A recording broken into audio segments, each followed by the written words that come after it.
അതല്ല എൻ്റെ വാക്കുകൾ. ഞങ്ങൾ പാർട്ടി എടുത്തു പോകുന്ന നിലപാടിനെ കുറിച്ച് അത് ഓരോ ഘട്ടത്തിൽ ഞാൻ വിശദീകരിച്ചല്ലോ. ആ കാര്യങ്ങളെപ്പറ്റി ലീഗിന് പറയാനുള്ള കാര്യമാണ്. മറ്റേ പ്രതിപക്ഷ നേതാവ് ആരായിരുന്നല്ലോ, പ്രതിപക്ഷ നേതാവെന്നല്ല, ഞങ്ങൾക്കുള്ള സമീപന രീതി ഇതാണ്. അതല്ലാതെ ഞങ്ങളിപ്പോൾ ഈ മീറ്റിങ്ങിൽ അങ്ങനെ അതല്ല, അതിലേക്ക് ഞാൻ വരാം. ഞങ്ങളുടെ ഉത്തരവാദിത്വം കൺഫ്യൂഷൻ നിൽക്കുന്ന സമയത്ത് ക്ലാരിറ്റി വരുത്തുക എന്നുള്ളതാണ്. അത് ഇഷ്യൂവിൻ്റെ പൊതു സ്വഭാവത്തിലും ഞങ്ങൾ പാർട്ടിയെപ്പറ്റി പറയുന്ന വിവാദങ്ങളിലും ഒരു നിലപാട് വ്യക്തമാക്കേണ്ടത് ധാർമ്മിക ബാധ്യതയാണ് എന്നതിൻ്റെ അടിസ്ഥാനത്തിലാണ്. പ്രതിപക്ഷ നേതാവിൻ്റെ കാര്യം മാത്രമല്ലെന്നേ, നമ്മൾ ആരാണോ ഞങ്ങളുടെ നിലപാടിതാണ്. അതല്ലാതെ ഞാൻ പ്രതിപക്ഷ നേതാവുമായിട്ടുള്ള ഏറ്റുമുട്ടലിനല്ല നിൽക്കുന്നത്. ഞങ്ങൾക്ക് ഈ കാര്യത്തിൽ പറയാനുള്ള വാക്കുകൾ ഒരു അടച്ചുവിട്ടുമില്ലാതെ സ്ട്രെയിറ്റ് ഫോർവേഡായിട്ട് പറയാന്നുള്ളതാണ്. ഭൂമി സംബന്ധമായിട്ടുള്ള അങ്ങനെ അതൊക്കെ വേറെ കാര്യം. അത് ഞങ്ങളുടെ നിലപാട് പറയാന്നുള്ളതാണ്. ഞങ്ങൾ പറഞ്ഞല്ലോ, ഈ പ്രതിപക്ഷ നേതാവ് അങ്ങനല്ല, അത് എന്തിനാ, അതല്ല ഞാൻ പറഞ്ഞല്ലോ, പ്രതിപക്ഷ നേതാവെന്ന് മാത്രമല്ല, ആരായിരുന്നാലും ഇത് വഖഫ് സ്വത്തല്ല എന്ന് പറയുന്നത് ശരിയല്ലെന്നാണ് ഞങ്ങൾ പറഞ്ഞിട്ടുള്ളത്. സംശയമില്ലല്ലോ. അത് വേറെ കാര്യം. അതിപ്പോൾ നോക്കാം, എന്താണ് UDF യോഗത്തിൽ ഉയർത്തേണ്ടതാണോ അല്ലേ എന്നുള്ളത് വേറെ ഫോർത്ത് ഡിസ്കസ് ചെയ്യേണ്ടതാണ്. ഞാൻ പറയുന്നത് ഈ എല്ലാ 3 പോയിന്റിലുള്ള കൃത്യമായ വിശദീകരണമാണ്. നിലവിലിപ്പം ഈ കുഞ്ഞാലിക്കുട്ടി സാഹിബ് പറഞ്ഞൊരു കാര്യം എന്ന് വെച്ചാൽ, പാർട്ടി ആയിട്ട് അത്തരം കാര്യങ്ങളിൽ ഇത്തരത്തിലൊരു വർഗീയ വിഭജനത്തിന് സംഘപരിവാർ സംഘടനകൾ കാര്യമായി ശ്രമിച്ചുകൊണ്ടിരിക്കെ സ്വയം പാർട്ടിയായിട്ട് അത്തരത്തിലുള്ള ആളുകൾ അത് വെറുതെ പ്രസ്താവനകൾക്ക് പോകേണ്ടതില്ല എന്നാണ്. കുഞ്ഞാലിക്കുട്ടി സാഹിബ് പറഞ്ഞത് വ്യക്തമാണ്. നിങ്ങളെല്ലാം വിലതരുണ്ട്. അദ്ദേഹം പറഞ്ഞൊരു കാര്യം, മുസ്ലിം ലീഗിൻ്റെ നിലപാട് തങ്ങൾ പറഞ്ഞിട്ടുണ്ട്, കൃത്യമാണ്. അതുകൊണ്ട് തന്നെയാണ് ഞാൻ കൂടുതൽ വിശദീകരിച്ചത്. തങ്ങൾ ഒരിക്കലും ഇത് വഖഫ് ഭൂമിയല്ല, വഖഫ് പറഞ്ഞിട്ടില്ല. That's closed.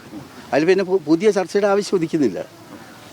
നിലവിലിപ്പം എന്ത്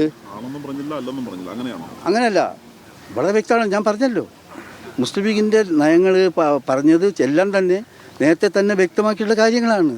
അത് വ്യക്തമാണല്ലോ. മുസ്ലിം ലീഗ് പറഞ്ഞിട്ടില്ല, എന്ത് പറഞ്ഞിട്ടില്ല, ഇത് വഖഫ് സ്വത്ത് അല്ല എന്ന് മുസ്ലിം ഒരിക്കലും പറഞ്ഞിട്ടില്ല.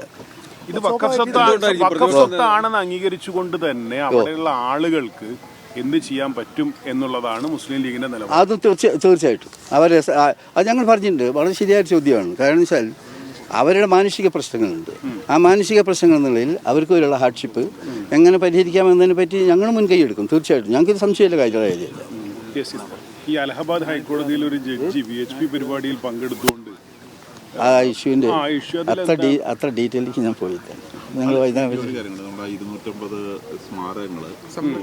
ഇന്നത്തെ അത് യഥാർത്ഥത്തിൽ നോക്കട്ടെ. ഇന്ന് പത്രത്തിൽ ഞങ്ങൾ വായിച്ചു. പത്രത്തിൽ ഇത് ഈ പ്രതീകങ്ങൾ, ഈ മോണുമെൻറ്റ്സ് പ്രത്യേകിച്ച് ഈ വഖഫ് ബോർഡ് കൈവശപ്പെടുത്തി എന്നുള്ള രജിസ്റ്റർ ചെയ്തു എന്നുള്ള സ്വഭാവത്തിലാണ് അത് പറഞ്ഞിട്ടത്. നോക്കട്ടെ, മെറിറ്റ് നോക്കണം. അതായത് ഈ ആർക്കിയോളജിക്കൽ സർവേൻ്റെ കാര്യങ്ങൾ പല ഘട്ടങ്ങളിലും വിവാദമായിട്ടുണ്ട്. നിങ്ങൾക്ക് എല്ലാവർക്കും അറിയാവുന്ന കാര്യമാണ്. എത്രയോ കാലമായിട്ട് അവിടെ പ്രാർത്ഥിച്ചുകൊണ്ടിരുന്ന അതുപോലുള്ള സംഗതികൾ അത് പുരാവസ്തുവിൻ്റേതാണ് എന്നുള്ള അവകാശവാദം നമ്മുടെ ഡൽഹി തന്നെ ധാരാളമുണ്ട്. അങ്ങനെ ഒരുപാട് വിവാദങ്ങൾ അവർ നേരത്തെ ഉണ്ടാക്കിയിട്ടുണ്ട്.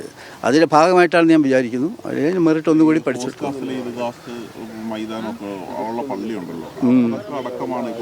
അതെ അവർക്ക് എല്ലാം അറിയാം. നമ്മൾ മറ്റു വിഷയത്തിൽ സംസാരിച്ച പോലെ തന്നെ ഇമാതിരി ഓരോ വിവാദങ്ങൾ ഉണ്ടാക്കി അവകാശവാദങ്ങൾ തുടങ്ങിയല്ലോ. ഇപ്പം തന്നെ ഏതാണ്ട് ഞാൻ ഇന്നലെ പത്രത്തിൽ വായിച്ചത് 12ഓളം പള്ളികൾ സർവേക്ക് വേണ്ടി പുതുതായിട്ട് വന്നിട്ടുണ്ട്. അപ്പോൾ അത് വളരെ അനാരോഗ്യകരമായിട്ടുള്ള ഒരു പ്രവണതയാണ്. കാരണം ഇതിലൊക്കെ കാര്യം ഞങ്ങൾ നേരത്തെ നിങ്ങളോട് പത്രക്കാർ മുഖേന ഷെയർ ചെയ്ത സംഗതി ആയതുകൊണ്ട് ഞാൻ ആവർത്തിച്ച് പറയുന്നില്ല. ഈ ഗ്യാൻവാപ്പി കേസിൽ അന്നത്തെ ജഡ്ജ് നടത്തിയിട്ടുള്ള പരാമർശനം ഇവിടെ കൂടുതൽ സങ്കീർണതയ്ക്ക് വഴി ഉണ്ടാക്കാൻ പറ്റുന്ന വിധത്തിലാണ്. എന്താ പറഞ്ഞത്? ഞങ്ങൾ മറ്റൊന്നും പള്ളി ഇതാക്കൊന്നും ഞങ്ങൾ പറഞ്ഞത്, കോടതി പറഞ്ഞത് ഞങ്ങൾ സർവേ നടത്താനേ പറഞ്ഞിട്ടുള്ളൂ എന്നാണ്. സർവേ പിന്നെന്തിനാണ്? സർവേ പിന്നെ ബൈൻഡ് ചെയ്ത് വെക്കാനുള്ളതാണോ? സർവേ എന്ന് പറഞ്ഞാൽ ഇങ്ങനെ സർവേ ഉണ്ടാക്കുക, അതിൽ കൃത്രിമത്വം കാണിക്കുക, തങ്ങളുടേതാക്കി മാറ്റുക, എന്നിട്ട് അതിൻ്റെ പുറത്ത് ഉണ്ടാക്കുക. എങ്ങനെയാണോ ബാബരി മസ്ജിദിനെ ഈ രാജ്യത്ത് വലിയ അപകടകരമായൊരു സ്ഥിതിയാക്കി വളർത്തിയെടുത്തത്, അതേ സ്വഭാവത്തിലേക്ക് അതിനെ വളർത്തിയെടുക്കുന്നതിന് വേണ്ടിയിട്ടുള്ള ഒരു സാഹചര്യം ഉണ്ടാക്കിയെടുക്കുകയാണ് BJP ചെയ്തുകൊണ്ടിരിക്കുന്നത്.